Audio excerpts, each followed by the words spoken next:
Good evening friends, मैं अंशु कुमार गुप्ता आपके अपने चैनल एग्जाम क्रांति में मैं आपका स्वागत करता हूं। आज हम लोग स्टैटिस्टिक्स जीके और करंट अफेयर का सेट 13वां करेंगे। तो बिना किसी काम चोरी और बकवास गिरी के हम स्टार्ट करते हैं आज का अपना सेशन, जिसमें 25 क्वेश्चन प्लस उसका डिस्कशन भी करेंगे एमसीक्यू के साथ ही, जो एग्जाम पॉइंट ऑफ व्यू से एनटीपीसी और ग्रुप डी के लिए बहुत ही इंपॉर्टेंट है। चलते हैं आज का सेशन का पहला क्वेश्चन की ओर चलते हैं। पहला क्वेश्चन कह रहा है किसने कहा डेरेजियो बंगाल की आधुनिक सभ्यता के अग्रणीय रहे हैं। आपको बताना है कि निम्नलिखित वाक्य किन महापुरुष ने कहा है। वाक्य क्या है कि डेरेजियो बंगाल की आधुनिक सभ्यता के अग्रणी हैं। जल्दी से कमेंट करके बताइए, आपके पास 10 सेकेंड है। इनमें से कौन से महापुरुष ने कहा है डेरेजियो बंगाल की आधुनिक सभ्यता के अग्रणीय हैं। आपके पास ऑप्शन है ए Keshav Chandra Sen, be Annie Besant, सी सुरेंद्रनाथ बनर्जी या डी लॉर्ड रिपन। इन चारों ऑप्शनों में से बताना है किन्होंने कहा था डेरेजियो बंगाल की आधुनिक सभ्यता के अग्रणीय हैं। जल्दी से कमेंट कीजिए, आपके पास 10 सेकेंड का समय है, वक्त है। इसका सही उत्तर क्या होगा? जल्दी से फास्ट कमेंट कीजिए, जल्दी जल्दी। इसका सही करेक्ट आंसर क्या है? इसका सही करेक्ट आंसर है ऑप्शन सी सुरेंद्रनाथ बनर्जी। तो सुरेंद्रनाथ बनर्जी महोदय ने कहा था कि डेरेजियो बंगाल की आधुनिक सभ्यता के अग्रणी हैं। इससे संबंधित कुछ महत्वपूर्ण तथ्य को देख लेते हैं जो एग्जाम पॉइंट ऑफ व्यू से बहुत इंपॉर्टेंट है। तथ्य क्या कहता है कि यंग बंगाल मूवमेंट की शुरुआत हेनरी विवियन डेरेजियो ने की थी। याद रखिए, यंग बंगाल मूवमेंट किसने शुरू किया था? तो हेनरी डेरेजियो या विवियन डेरेजियो। वे 1826 ईस्वी में कलकत्ता आए। कब आए? 1826 ईस्वी में कलकत्ता आए और हिंदू कॉलेज में अंग्रेजी साहित्य और इतिहास के शिक्षक के रूप में नियुक्त हुए। किसके रूप में हुए? कहाँ पर? हिंदू कॉलेज में, जो कलकत्ता में स्थित है, में अंग्रेजी साहित्य और इतिहास के शिक्षक के रूप में नियुक्त हुए। सुरेंद्रनाथ बनर्जी ने डेरेजियो बंगाल की आधुनिक सभ्यता के अग्रणीय हैं के रूप में वर्णित किया है। यंग बंगाल मूवमेंट में जन चेतना जगाने और सामाजिक बुराइयों को मिटाने में इन्होंने महत्वपूर्ण काम किया था। बंगाल में महत्वपूर्ण काम किया था किसमें? तो सामाजिक बुराइयों को दूर करने में, मिटाने में। बढ़ते हैं नेक्स्ट क्वेश्चन की ओर। आज के सेशन का दूसरा क्वेश्चन क्या कहता है? बहुत ही इंपॉर्टेंट क्वेश्चन है एग्जाम, जो आने वाले एग्जाम है एनटीपीसी और ग्रुप डी में। राष्ट्रीय चरखा संग्रहालय किस स्थान पर स्थित है? आपको बताना है राष्ट्रीय चरखा संग्रहालय भारत के कौन से स्थान पे स्थित है। आपके पास ऑप्शन है कलकत्ता, बी अहमदाबाद, सी गांधीनगर या डी नई दिल्ली। इन चार ऑप्शनों में से बताना है कि आपको राष्ट्रीय चरखा संग्रहालय कहाँ पर स्थित है। ए है आपका कलकत्ता, बी अहमदाबाद, सी गांधीनगर या डी नई दिल्ली। तो इसका सही उत्तर क्या होगा? जल्दी से कमेंट करके बताइए, इसका करेक्ट आंसर कौन सा ऑप्शन होगा? कलकत्ता, अहमदाबाद, गांधीनगर या नई दिल्ली। सही आंसर क्या है? तो क्वेश्चन नंबर 2 का करेक्ट आंसर है ऑप्शन डी नई दिल्ली। तो राष्ट्रीय चरखा संग्रहालय कहाँ स्थित है? तो नई दिल्ली में स्थित है। बढ़ते हैं नेक्स्ट क्वेश्चन। इससे संबंधित कुछ महत्वपूर्ण तथ्य को देख लेते हैं। तथ्य क्या करता है? राष्ट्रीय चरखा संग्रहालय नई दिल्ली के कनॉट प्लेस में स्थित है। कहाँ है? नई दिल्ली के कनॉट प्लेस में स्थित संग्रहालय है। इसका निर्माण नई दिल्ली नगर पालिका द्वारा किया गया। नई दिल्ली नगर पालिका परिषद और खादी विकास ग्रामोदय उद्योग आयोग के द्वारा संयुक्त रूप से किया गया है। इस संग्रहालय का उद्घाटन कब हुआ था? इस संग्रहालय का उद्घाटन 21 मई 2017 को किया गया था दिल्ली के कनॉट प्लेस में। वो तत्कालीन भाजपा राष्ट्रीय अध्यक्ष अमित शाह ने द्वारा किया गया था। किसके द्वारा किया था? तो तत्कालीन भाजपा अध्यक्ष अमित शाह के द्वारा किया गया था, जो अभी भारत के वर्तमान में गृह मंत्री हैं। चलते हैं नेक्स्ट क्वेश्चन की ओर। भारत के आज के सेशन का तीसरा क्वेश्चन कर रहा है 22 डेज इन इंडिया पुस्तक के डैश द्वारा लिखी गई है। आपको बताना है कि 22 डेज इन इंडिया पुस्तक किन्होंने लिखी है। आपके पास ऑप्शन है जयपाल लाहिड़ी, बी अनुराग माथुर, सी कुलदीप नैयर या डी विक्रम सेठ। इन 4 ऑप्शनों में से बताना है आपको कि 22 डेज इन इंडिया के पुस्तक के लेखक कौन है। आपके पास 10 सेकेंड का समय है, जल्दी से कमेंट करके बताइए इसका करेक्ट आंसर कौन सा होगा। जल्दी जल्दी कमेंट कीजिए। तो क्वेश्चन नंबर 3 का करेक्ट आंसर कौन सा है? तो करेक्ट आंसर है ऑप्शन बी, अनुराग माथुर द्वारा 22 डेज इन इंडिया नामक पुस्तक लिखी गई है। इससे संबंधित कुछ इंपॉर्टेंट तथ्य देख लेते हैं। पुस्तक में क्या है? पुस्तक 22 डेज इन इंडिया अनुराग माथुर द्वारा लिखा गई पुस्तक है। अनुराग माथुर एक भारतीय लेखक हैं और पत्रकार हैं, जिन्होंने मुख्य रूप से उनके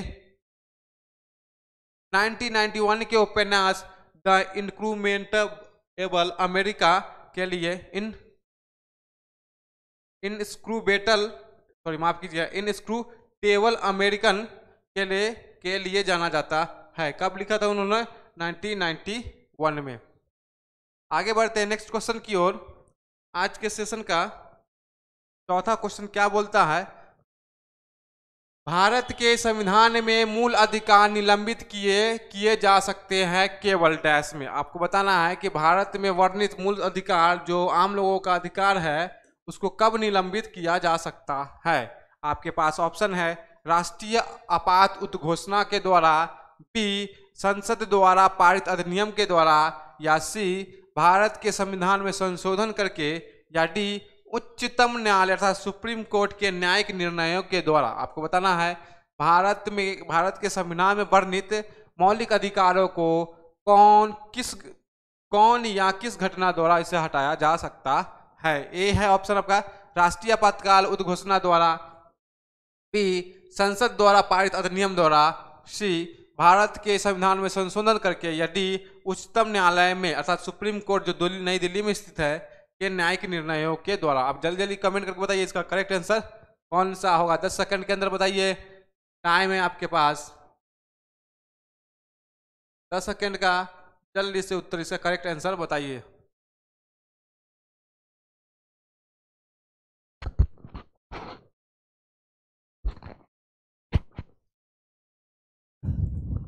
तो इसका सही उत्तर क्या होगा? इसका सही उत्तर होगा ऑप्शन ए, राष्ट्रीय आपात उद्घोषणा द्वारा भारत के संविधान में मूल अधिकारों को निलंबित किया जा सकता है। यह भाग 3 में है मूल अधिकार। कौन से भाग में है? भाग 3 में है, 12 से लेकर 35 आर्टिकल के अंदर। देखते हैं इससे संबंधित कुछ महत्वपूर्ण तथ्यों को। महत्वपूर्ण तथ्य क्या बोलते हैं? मूलभूत अधिकार भारत के नागरिकों के लिए संविधान द्वारा दी गई एक गारंटी है। गारंटी पर ज्यादा फोकस कीजिएगा। और राष्ट्रीय आपातकाल के समय अतिरिक्त इससे नहीं हटाया जाता। इसके कब हटाया? केवल राष्ट्रीय आपातकाल के दौरान ही हमारे मूलभूत अधिकार को निलंबित किया जा सकता है, इसके अलावा नहीं किया जा सकता है। राष्ट्रीय आपातकाल की घोषणा के दौरान केवल अनुच्छेद 19 द्वारा हमें दी गई सभी आधिकारिक स्वतंत्रता निलंबित हो जाती है। अनुच्छेद 19 में जो वर्णित है हमको दिया गया है 6 मौलिक अधिकार दिए गए, 19 में 6 भागों में बांटा गया है। उन सभी अधिकार को स्वतंत्रताएं निलंबित हो जाती है। आपातकाल के दौरान राष्ट्रपति अनुच्छेद 20 और 21 के अतिरिक्त अन्य मौलिक अधिकारों को भी निलंबित कर सकता है। अर्थात राष्ट्रपति राष्ट्रीय आपातकाल के समान केवल 2 ही मौलिक अधिकार हमें मिलती है, वो है आर्टिकल नंबर 20 और 21। इसके अलावा सभी प्रकार के मौलिक अधिकारों का निलंबित किया जा सकता है राष्ट्रीय आपातकाल के दौरान। बढ़ते हैं नेक्स्ट क्वेश्चन की ओर। आज के सेशन का पांचवा क्वेश्चन क्या कहता है? ये भी मूल अधिकार से संबंधित है। मूल अधिकार से संबंधित मामलों के निम्नलिखित में से कौन सा है? आपको बताना है कि जो ये मूल अधिकार है कि कौन से मामले से संबंधित है। पहला ऑप्शन है गोलखनाथ बनाम पंजाब राज्य 1967 ईस्वी। पश्चिम बंगाल बनाम भारत संघ 1963 ईस्वी, या शर्मा बनाम कृष्णा 1959 ईस्वी, या बम्बई राज्य बनाम बलसार 1951 ईस्वी। आपको बताना है कौन सी ऑप्शन हमारे मूल अधिकार से संबंधित है। जल्दी से कमेंट करके बताइए इसका सही उत्तर क्या होगा। आपके पास 10 सेकेंड है 5 नंबर क्वेश्चन का आंसर आपको बताना है कमेंट करके। जल्दी जल्दी कमेंट कीजिए।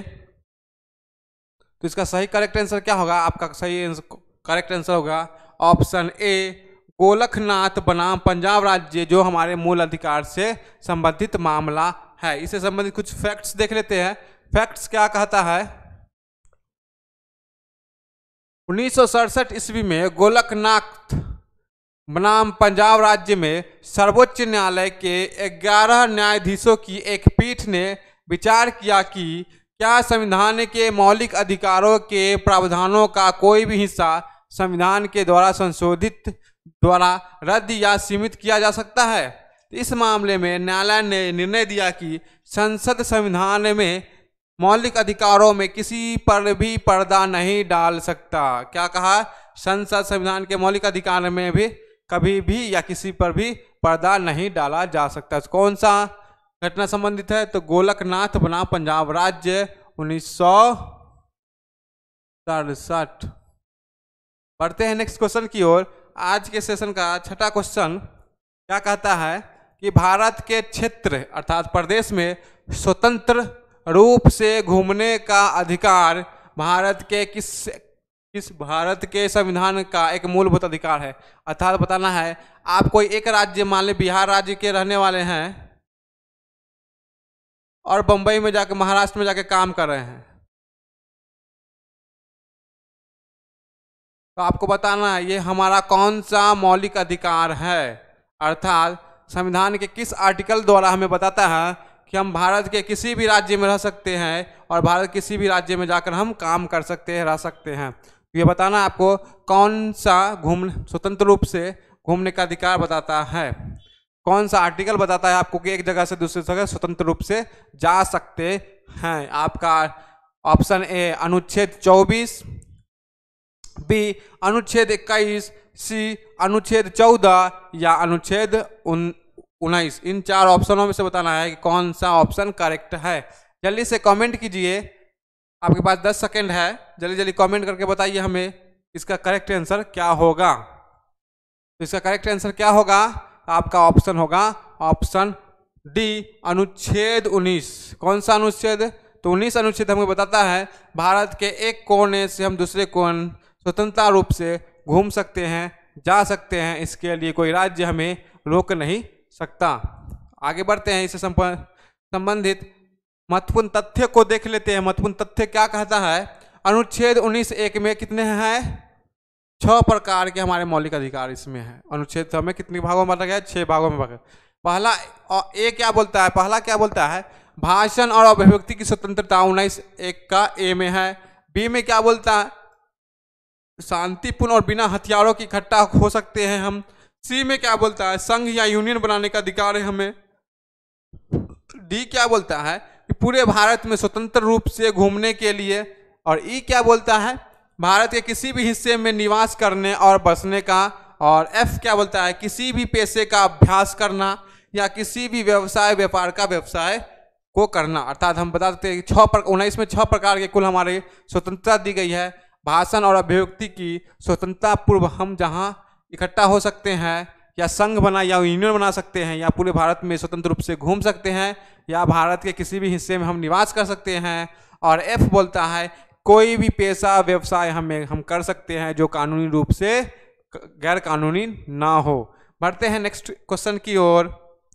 आज के सेशन का 7वां क्वेश्चन क्या बोलता है। ये भी मूल अधिकार से संबंधित क्वेश्चन है कि उपाधियों का अंत एक मौलिक अधिकार है जिसे परिभाषित किया गया है। आपको बताना है कि कौन से मौलिक अधिकार में उपाधियों का अंत एक मौलिक अधिकार है।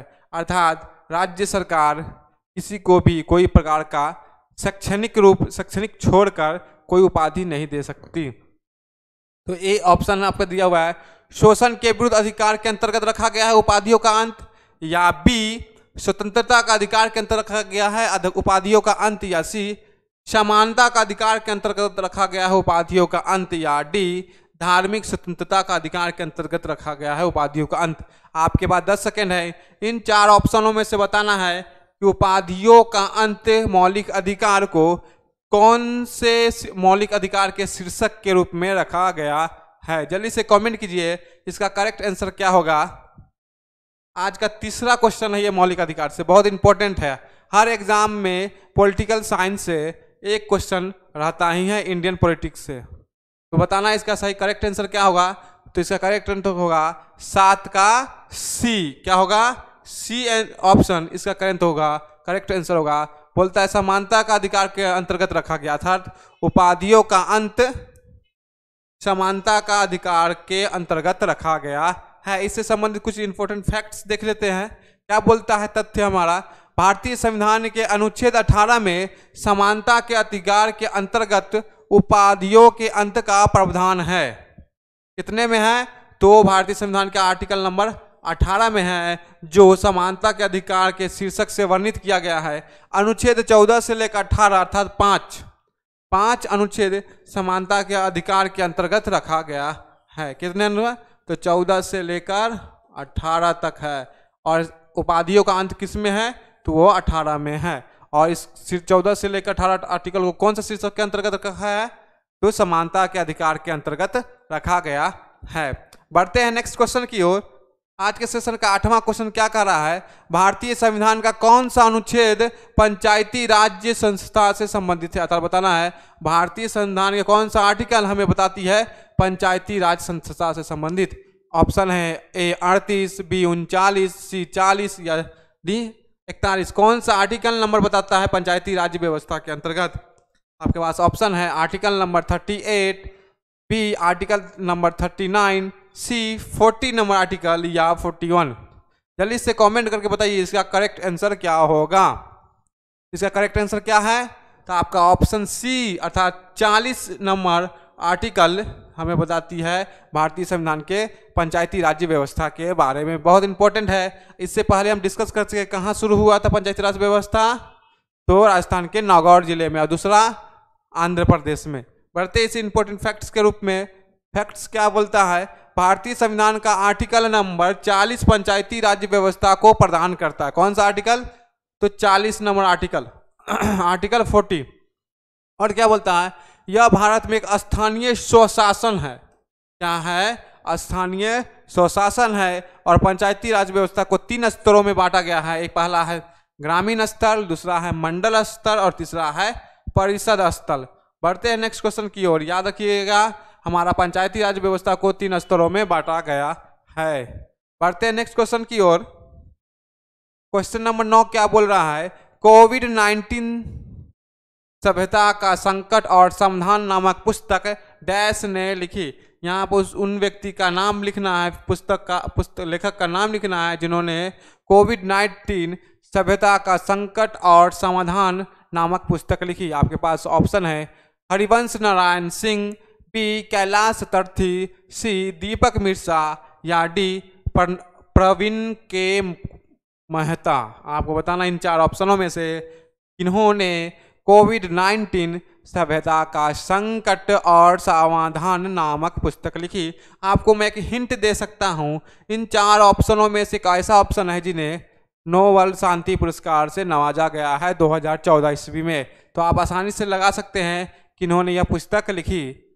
किन्होंने लिखी? तो इसका ऑप्शन होगा, करेक्ट समझ रहे हैं, ऑप्शन बी कैलाश तर्थी ने कोविड-19 सभ्यता का संकट और समाधान नामक पुस्तक लिखी। बढ़ते हैं इससे संबंधित कुछ इंपॉर्टेंट फैक्ट्स देख लेते हैं। फैक्ट्स क्या बोलता है कि कोविड-19 सभ्यता का संकट और समाधान, इंग्लिश में इसे कोविड-19 crisis and civilization and solution नामक पुस्तक नोबेल पुरस्कार विजेता कैलाश तर्थी द्वारा लिखी गई है। इस पुस्तक का लोकार्पण भारत के पूर्व मुख्य न्यायाधीश दीपक मिश्रा और राज्यसभा के उपाध्यक्ष हरिवंश नारायण सिंह ने 17 सितंबर 2020 को किया। कब किया? तो 17 दिसंबर 2020 को किया। कब किसने किया? तो भारत के पूर्व मुख्य न्यायाधीश दीपक मिश्रा और राज्यसभा के उपाध्यक्ष हरिवंश नारायण सिंह ने किया। इस पुस्तक का प्रकाशन प्रभात प्रकाशन ने किया। कौन सा प्रकाशन किया? प्रभात प्रकाशन ने किया। कैलाश सत्यार्थी भारतीय समाज सुधारक है और 2014 ईस्वी में मलाला यूसुफजई के साथ इन्हें शांति का नोबेल पुरस्कार मिला। मलाला यूसुफजई अभी तक प्राप्तकर्ताओं में सबसे कम उम्र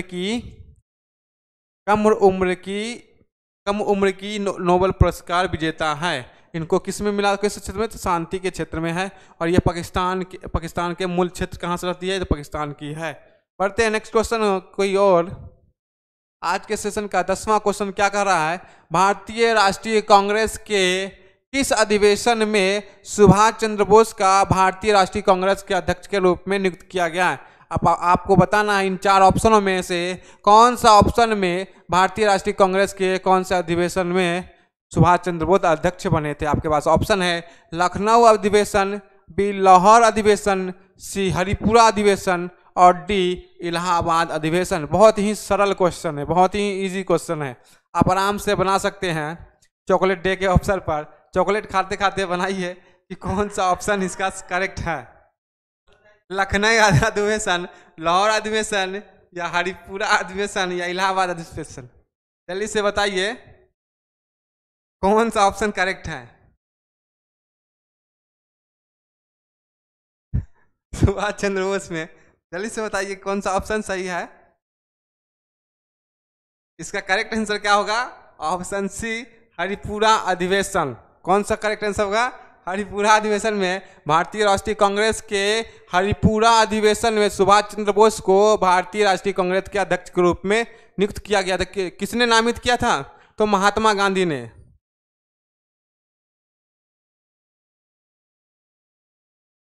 महात्मा गांधी जी ने नामित किया था। 1939 से पहले महात्मा गांधी द्वारा ही नामित व्यक्ति को भारतीय राष्ट्रीय कांग्रेस के अध्यक्ष के रूप में चुना जाता था। इसलिए महात्मा गांधी ने 1938 ईस्वी में हरिपुरा कांग्रेस में इन्हें नामित किया था। बट 1939 में क्या हो गया था कि पट्टाभी सितरमैया पहले तो आजाद को रखे गए थे। चलते हैं नेक्स्ट इससे संबंधित इंपॉर्टेंट फैक्ट्स की ओर। फैक्ट्स क्या बोलता है कि सुभाष चंद्र बोस को 1938 ईस्वी में हरिपुरा सत्र में और 1939 ईस्वी में त्रिपुरी सत्र में भारतीय राष्ट्रीय कांग्रेस के अध्यक्ष के रूप में निर्वाचित किया गया। 1938 ईस्वी में महात्मा गांधी ने खुद ने इन्हें नामित किया कि भारतीय राष्ट्रीय कांग्रेस का हरिपुरा में स्वयं सुभाष चंद्र बोस रहेंगे। लेकिन 1939 में क्या हुआ कि नामित फिर से चुन कर आए, लेकिन वो नहीं चाहते थे महात्मा गांधी, तो उन्होंने तमिल पिटरमैया को उनको आगे रखा, लेकिन वो करारी हार हो गई। उसके बाद महात्मा गांधी उनसे रुष्ट हो गए, लेकिन बाद में रुष्ट होने के कारण सुभाष चंद्र बोस को त्रिपुरी कांग्रेस अध्यक्ष पद से उनको त्यागपत्र देना पड़ा। उसके बाद वो स्वयं फॉरवर्ड ब्लॉक की स्थापना की 1939 ईस्वी में। बढ़ते हैं नेक्स्ट क्वेश्चन की ओर। आज के सेशन का 11वां क्वेश्चन, और ये आजकल बहुत फेमस भी है। कोविड-19 के समय भारत क्या इसके कारण वाहवाही भी हुआ था। तो मलेरिया रोधी दवा में इस्तेमाल किए जाने वाले कंपाउंड अर्थात यौगिक कौन सा है? क्लोरोक्वीन, एस्पिरिन, नियोप्रिओप्रिन या इसोप्रिन। इन 4 ऑप्शनों में से बताना है मलेरिया रोधी दवा में इस्तेमाल किए वाले कंपाउंड का नाम बताना है। या क्लोरोक्वीन या एस्पिरिन या नियोप्रिन या इसोप्रिन। बहुत ही सरल क्वेश्चन है। कोविड-19 के समय इसी का वाहवाही हुआ था। जल्दी से बताइए इसका करेक्ट आंसर क्या होगा। इसका करेक्ट आंसर क्या होगा?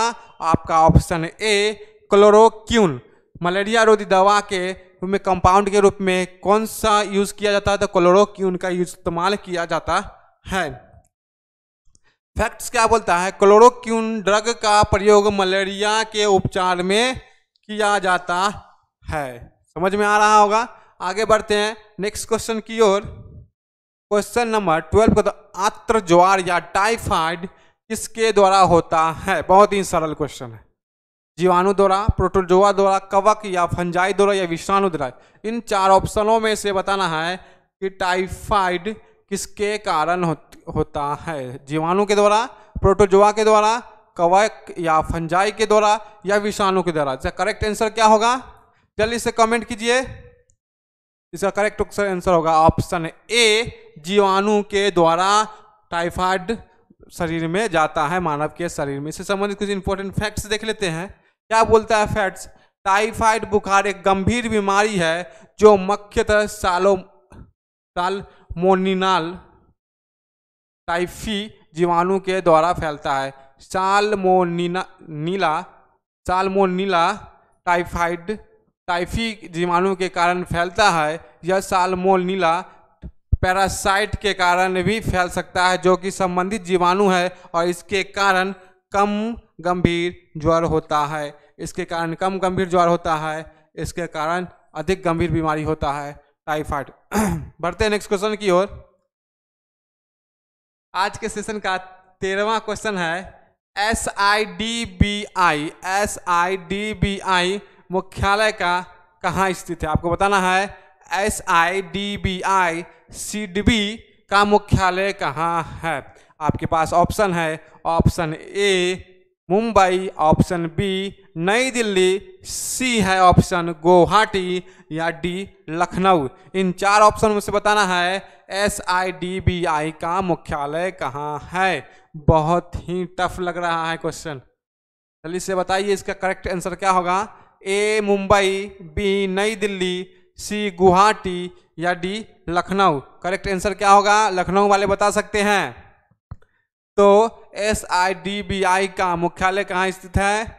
उत्तर प्रदेश की राजधानी लखनऊ में स्थित है। बढ़ते इससे संबंधित कुछ फैक्ट्स देख लेते हैं हम। फैक्ट्स क्या बोलता है? भारतीय लघु उद्योग विकास बैंक यानी SIDBI का मुख्यालय लखनऊ उत्तर प्रदेश में स्थित है। यह एक स्वतंत्र वित्तीय संस्था है। इसका मुख्य उद्देश्य सूक्ष्म, लघु और मध्यम स्तर के उद्योग MSME की वृद्धि और विकास में सहायता करता है। इसे संसद के अधिनियम के माध्यम से 2 अप्रैल 1990 ईस्वी को स्थापित किया गया था। बढ़ते हैं हम अपना आगे सेशन की ओर। सेशन का 14वां क्वेश्चन क्या बोल रहा है? यूरोपियन संघ का मुख्यालय किस शहर में स्थित है? बहुत ही ब्रेक्जिट, जिसमें ब्रिटेन यूरोपियन संघ से बाहर निकल था, इसके बारे में आजकल न्यूज में दे रहा था। तो बताना है यूरोपियन यूरोपियन यूनियन का मुख्यालय कहाँ है? जकार्ता इंडोनेशिया में है, ब्रुसेल्स बेल्जियम में है, दुबई UAE में है, या डी पेरिस फ्रांस में है। इन 4 ऑप्शन में से बताना है यूरोपियन संघ का अध्यक्ष का मुख्यालय कहाँ है? यूरोपियन यूनियन का मुख्यालय कहाँ है? इसका करेक्ट आंसर क्या होगा? इसका करेक्ट आंसर क्या होगा? जल्दी से कमेंट करके बताइए हमें कि सही उत्तर क्या होगा। इसका सही उत्तर क्या होगा? ब्रुसेल्स बेल्जियम में यूरोपियन संघ का मुख्यालय स्थित है। बढ़ते हैं इससे संबंधित कुछ फैक्ट्स देख लेते हैं। फैक्ट्स क्या बोलता है? बेल्जियम में स्थित ब्रुसेल्स को यूरोपियन संघ की वास्तविक राजधानी माना जाता है। यह शहर यूरोपियन संघ का मुख्यालय भी है। इस शहर में यूरोपियन संघ के सभी राजनीतिक संस्था और कार्यकाल स्थित है।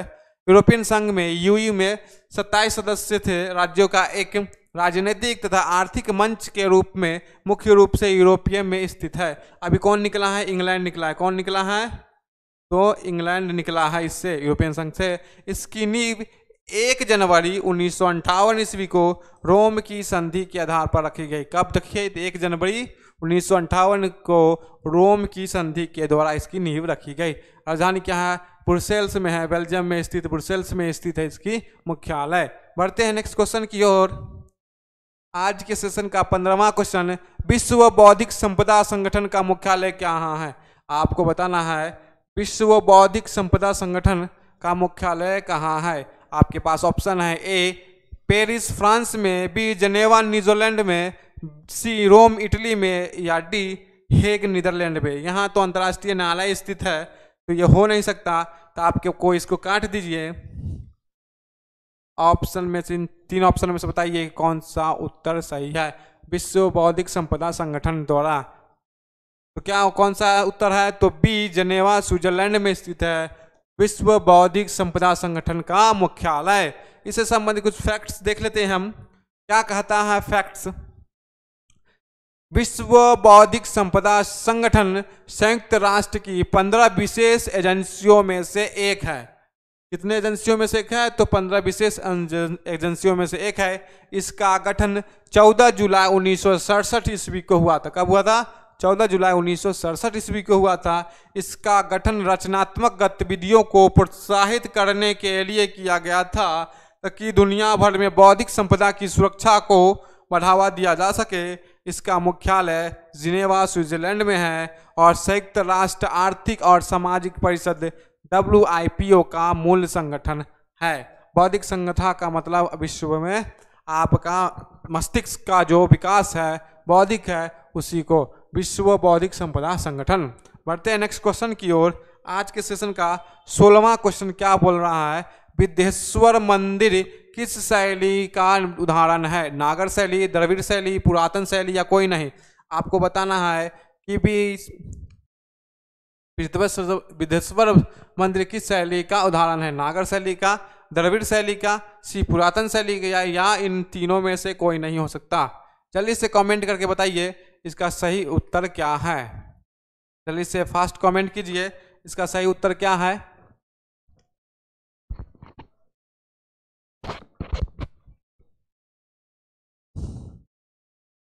इसका सही उत्तर क्या होगा? उत्तर होगा ऑप्शन बी, द्रविड़ शैली। कौन सा उत्तर होगा? द्रविड़ शैली। देख लेते हैं इससे संबंधित इंपोर्टेंट फैक्ट्स को। विदेश्वर मंदिर द्रविड़ शैली के मंदिर वास्तुकला का बहुत महत्वपूर्ण उदाहरण है। विदेश्वर मंदिर तंजौर में स्थित है। कहाँ स्थित है? तंजौर में है। कौन सी शैली का है? तो द्रविड़ शैली का है। इससे राजा प्रथम ने 1011 ईस्वी में बनवाया था। कहाँ? तंजौर में स्थित है। राजा प्रथम ने बनवाया था 1011 ईस्वी में। मंदिर वास्तुकला की द्रविड़ शैली दक्षिण भारत में विकसित हुई है। द्रविड़ शैली कहाँ विकसित हुई है? तो ये भारत के दक्षिणी भाग अर्थात दक्षिण भारत में विकसित हुई है। बढ़ते हैं नेक्स्ट क्वेश्चन की ओर। आज के सेशन का 17वां क्वेश्चन क्या बोल रहा है? ताइवान की राजधानी क्या है? बहुत ही हेडलाइन में आया हुआ है ये। ताइवान की राजधानी आपको बताना है। अक्सर चीन के साथ इसका संपर्क माना जाता है और ब्रिटेन ने इसे अपनी नागरिकता देने का वादा भी किया है। तो बताना है वियंतियन, माले, ताइपे या हनोई। इन 4 ऑप्शनों में से बताना है कि ताइवान की राजधानी क्या है। जल्दी से कमेंट करके बताइए कि ताइवान की राजधानी क्या है। जल्दी फास्ट कीजिए, इसका करेक्ट आंसर क्या होगा? तो करेक्ट आंसर कौन सा होगा? तो करेक्ट आंसर होगा ऑप्शन सी, ताइपे। ताइवान की राजधानी क्या है? तो ताइपे है। इससे संबंधित कुछ फैक्ट्स देख लेते हैं। हमारा फैक्ट्स क्या बोलता है? ताइपे की राजधानी है। ताइपे ताइवान की राजधानी है। यह 1949 से ताइवान की राजधानी रही है। कब? 1949 से ताइवान की राजधानी रही है।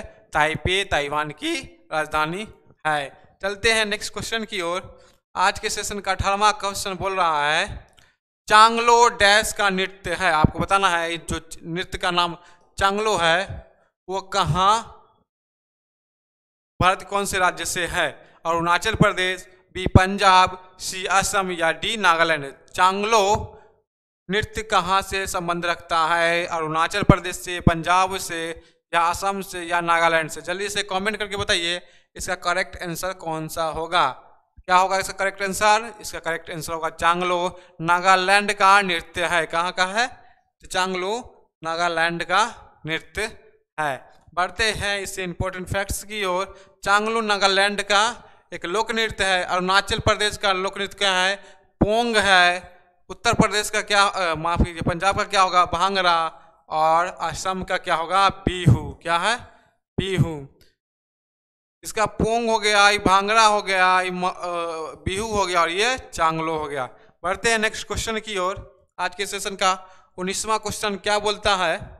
देखते, फ्रांसिस्को डी अल्मेडा डैश द्वारा नियुक्त प्रसिद्ध गवर्नर, अर्थात कौन से देश ने फ्रांसिस्को डी अल्मेडा को नियुक्त किया था भारत के गवर्नर के रूप में? ऑप्शन है फ्रेंच ने, बी अंग्रेजों ने, सी पुर्तगाल ने, या डी डच ने। अर्थात बताना है कि कौन से कंट्री का भारत में नियुक्त गवर्नर है ये फ्रांसिस्को डी अल्मेडा। जल्दी से करेंट करके बताइए इसका करेक्ट ऑप्शन क्या है, करेक्ट आंसर क्या होगा, जल्दी से कमेंट कीजिए। तो करेक्ट आंसर क्या होगा इसका? तो इसका करेक्ट आंसर है ऑप्शन सी पुर्तगाल। फ्रांसिस्को डी अल्मेडा पुर्तगाल द्वारा नियुक्त प्रसिद्ध गवर्नर थे। इससे संबंधित कुछ इंपॉर्टेंट फैक्ट्स थे, फैक्ट्स ज़्यादा इंपॉर्टेंट है इसका एग्जाम पॉइंट ऑफ व्यू से। फ्रांसिस्को डी अल्मेडा भारत में नियुक्त पुर्तगाली गवर्नर थे जो 1505 ईस्वी में पुर्तगाल के राजा ने उन्हें 3 साल के लिए नियुक्त किया था। उन्हें द ग्रेट डॉम फ्रांसिस्को के नाम से भी जाना जाता है। अल्मेडा की नीति को ब्लू वाटर पॉलिसी के रूप में मान्यता मिल गई। ये लाइन बहुत इंपॉर्टेंट है कि ब्लू वाटर पॉलिसी किसने किया था? तो अल्मेडा की नीति थी, जो कहाँ के थे? पुर्तगाल के थे। 1505 ईस्वी में गोवा के गवर्नर बने थे, भारत के पहले पुर्तगाली गवर्नर। बढ़ते हैं नेक्स्ट क्वेश्चन की ओर। बहुत ही इजी क्वेश्चन है। ऑक्सीजन की खोज किस वैज्ञानिक ने की? ऑक्सीजन की खोज किस वैज्ञानिक ने की? ऑप्शन है जे डाल्टन, या लेवोसियर, या जोसेफ प्रिस्टली, या एवोगाडो ने। इन 4 ऑप्शन में से बताना है कौन से ऑप्शन ने ऑक्सीजन की खोज की थी जिसके अणु ये सिंबल होता है। जल्दी से कमेंट करके बताइए किसने की थी। बहुत ही इजी क्वेश्चन है, हलवा क्वेश्चन एकदम। बताइए कौन सा ऑप्शन सही है? इसका ऑप्शन सी सही है, जोसेफ प्रिस्टली ने। कौन? जोसेफ प्रिस्टली ने ऑक्सीजन की खोज की थी। बढ़ते हैं नेक्स्ट क्वेश्चन की ओर। फैक्ट्स देख लेते हैं। जोसेफ प्रिस्टली ने ऑक्सीजन की खोज की। प्रिस्टली ने एक प्रयोग में ऑक्सीजन उत्पन्न की और दहन एवं शोषण में इसकी महत्वता बताई। फिर इसके बाद निश्चित वायु को जल में घोलने पर इन्होंने कार्बोनेट जल की खोज की। इन्होंने कार्बोनेट जल की भी खोज की और ऑक्सीजन की भी खोज की। उनका नाम क्या है? तो जोसेफ प्रिस्टले। बढ़ते हैं नेक्स्ट क्वेश्चन की ओर। आज के सेशन का 21वां क्वेश्चन और ये सरल क्वेश्चन है। दही को डैश के बर्तनों में नहीं रखना चाहिए? पीतल के, कांच के, प्लास्टिक के, या स्टील के? इन 4 ऑप्शनों में से बताइए दही को कौन से बर्तनों में नहीं रखना चाहिए? पीतल में, खतरनाक, कांच में, प्लास्टिक में या स्टील में? इन 4 ऑप्शन में से बताइए दही को डैश के बर्तनों में नहीं रखना चाहिए। करेक्ट आंसर क्या होगा? जल्दी से बताइए। बहुत ही इजी क्वेश्चन है, बहुत ही इजी क्वेश्चन है। बताइए कौन सा ऑप्शन सही होगा? तो इसका करेक्ट आंसर है ऑप्शन ए, पीतल के बर्तन में नहीं रखना चाहिए। इससे क्या होता है? वो प्रतिक्रिया करने लगता है और उसे एक जहरीली, देखिए क्या बोलता है, खट्टे पदार्थ प्रकृति में अम्लीय होते हैं और इसलिए जब उन्हें पीतल या तांबे के बर्तन में रखा जाता है तो वे उनके साथ प्रतिक्रिया करते हैं और जहरीले विषैले तत्व बनाते हैं जो मानव शरीर के लिए हानिकारक साबित हो सकते हैं। इसलिए उन्हें पीतल और तांबे के कंटेनरों में नहीं रखना चाहिए। अर्थात खट्टा चीज को हम तांबा और पीतल के बर्तन में नहीं खाना चाहिए। समझ में आया? बढ़ते हैं नेक्स्ट क्वेश्चन की ओर। आज के सेशन का 22वां क्वेश्चन क्या बोलता है? कौन सा वेद चिकित्सा विज्ञान से संबंधित है? आपको बताना है वेद 4 प्रकार करते हैं, ऋग्वेद, अथर्ववेद, सामवेद, यजुर्वेद। इन चारों वेद में से कौन हमें चिकित्सा के बारे में बताता है? जल्दी से आपको करेक्ट आंसर बताइए इसका कौन सा ऑप्शन सही होगा, या ऑप्शन ए, बी, सी या डी? इन 4 ऑप्शन में से कौन सा ऑप्शन बताता है कि चिकित्सा विज्ञान को बताता है? तो इसका सही करेक्ट आंसर क्या है? तो करेक्ट आंसर होगा आपका ऑप्शन बी, अथर्ववेद बताता है चिकित्सा विज्ञान से संबंधित।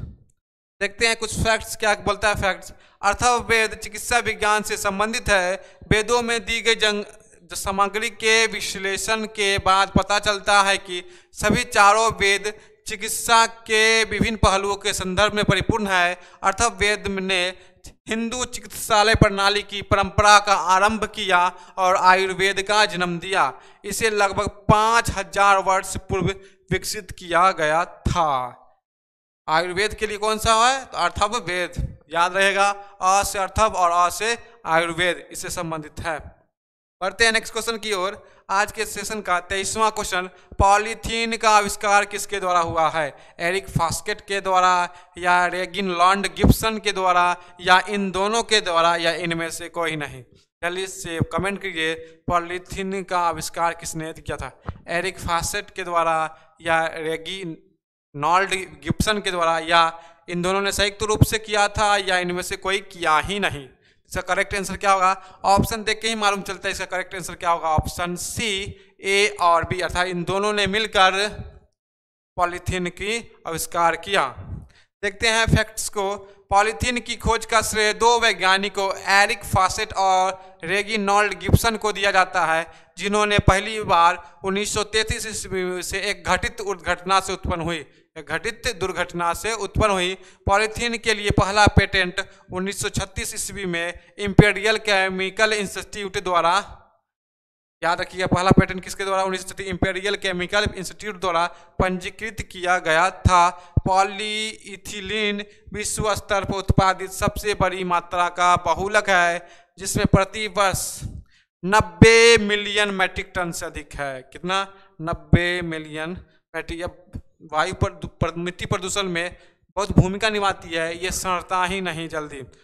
ऐसा कहा जाता है कि मान लीजिए भगवान कृष्ण के समय में अगर प्लास्टिक का इस्तेमाल किया होता तो अभी भी वो होता, अब वो सड़ता ही नहीं। बढ़ते हैं नेक्स्ट क्वेश्चन की ओर। 24 नंबर क्वेश्चन क्या बोलता है? वर्चुअल पोर्टल पर भारत के सबसे बड़े रेशम मेले के 8वें भारत अंतर्राष्ट्रीय रेशम मेले का उद्घाटन किसने किया? आपको बताना है इन चार में से किसने वर्चुअल पोर्टल पर भारत के सबसे बड़े रेशम मेले के 8वें अंतर्राष्ट्रीय मेले का उद्घाटन किसने किया?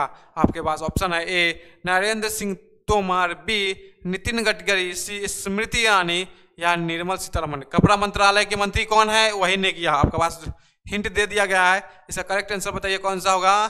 तो ऑप्शन सी श्रीमती स्मृति ईरानी ने वर्चुअल पोर्टल पर भारत के सबसे बड़े 8वें भारत अंतर्राष्ट्रीय रेशम मेले का उद्घाटन किया गया। संबंधित देख लेते हैं क्या फैक्ट बोलता है। कपड़ा मंत्री स्मृति ईरानी ने वर्चुअल पोर्टल पे 8वें भारत अंतर्राष्ट्रीय रेशम मेले का उद्घाटन किया। कितना नंबर पे? तो 8वें पर। कितना पे? 8वें पर। और कपड़ा मंत्री स्मृति कौन मंत्री ईरानी थी? तो कपड़ा मंत्री थी स्मृति ईरानी। बढ़ते हैं नेक्स्ट क्वेश्चन की ओर। आज के सेशन का अंतिम क्वेश्चन, इसका करेक्ट आंसर बताइए क्या होगा? निम्नलिखित में से कौन सी नदी अरब सागर में नहीं जाती है? आपको बताना इन चार नदी में से कोई ऐसा नदी है जो अरब सागर में नहीं गिरती है। ताप्ती, नर्मदा, सिंधु या गोदावरी? जल्दी से कमेंट करके बताइए इसका सही उत्तर क्या होगा। क्या है इसका करेक्ट आंसर? अरब सागर में नहीं गिरती कौन सी नदी? ताप्ती है, या नर्मदा है, या सिंधु है, या गोदावरी है?